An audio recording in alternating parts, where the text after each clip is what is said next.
Hi friends, Dr. Sarah here, Habits for Health.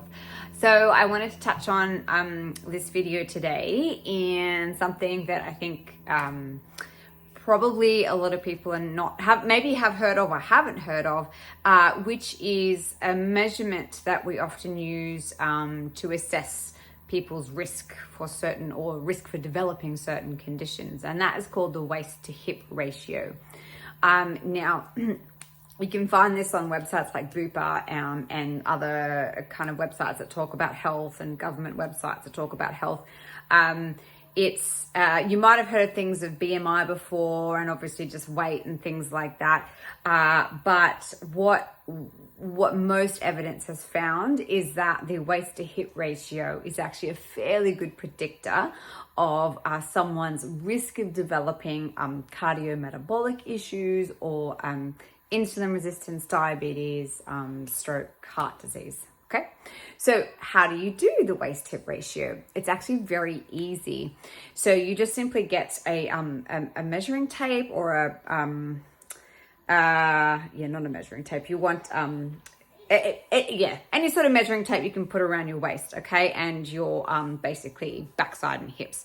So you take the measurement from just above the belly button, okay, so that is kind of your waist, so it's the most narrow part of your waist, above the belly button, and then the widest part of your hips is the hip measurement, okay. So what you're going to do is you're going to get those two numbers, the waist measurement and the hip measurement, and you're going to divide one by the other. So you're going to put the waist measurement on top and the hip measurement underneath, and you're going to divide them. Now the number you will get will be a ratio, and that number we know for men to reduce their risk should be under 0.9, and for women should be under 0.85. Now, so often we will think, oh, well, all fat is unsightly. I don't like to have any sort of extra weight. The truth is, fat is not always a bad thing. Fat in certain parts of the body is actually not problematic. All right. So, ladies, fat around the backside, hips, but that's actually not terribly problematic. We don't like it. We don't like to say a lot. We don't like the way it looks, blah, blah, blah. But it's actually not problematic. Fat around the midsection of the belly, okay, tends to indicate what we call visceral fat, or abdominal adiposity, abdominal fat, and that tends to indicate that you probably likely have a fatty liver. So there's some evidence and literature to say that sort of that abdominal waist circumference is related to the amount of visceral fat and liver fat that you have. Now that fat in the abdominal area can cause problems, and we do know now that it is related to a higher risk of developing certain conditions because the fat in that area actually produces inflammatory molecules. We call them inflammatory cytokines that can cause problems in other areas of the body. So that is actually one of the best measurements that you can use. So I would pretty much stay away from scales. I don't use scales at all. Some people do, and that's fine. Some people still use BMI. Some doctors still use BMI. But in terms of the actual evidence, and if you speak to cardiologists and other people that deal a lot with these particular conditions, the waist to hip ratio is actually a very good predictor.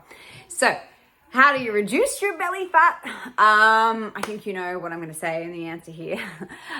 So to help reduce that, you really want to reduce, again, your simple sugars, or sugars in general, and your refined carbohydrates, okay? Anything that is going to, remember what we talked about, overloading the liver, causing liver fat, okay? You want to reduce that, okay? And there's lots of information that I keep putting up on the group here about reducing that, but those are the main things you want to start reducing. Now, it's not to say you will develop these things, and like I said, this is not medical advice, okay? This is simply just some general information which you can take, and you can even speak to your doctor about if you're concerned about it. But if you do have a measurement that's above 0.85 for women or 0.9 for men, think of it as a really good first step to go, okay, all right, I need to do something about this. Or maybe you don't want to, that's fine too. But at least it gives you an indicator of where you might be at. Okay, if you have a what we call a normal range ratio, you still may be wanting to cut down and reduce on your sugar intake, which you should anyway, because we all know it's not good for you anyway. Okay, but it's a very good indicator.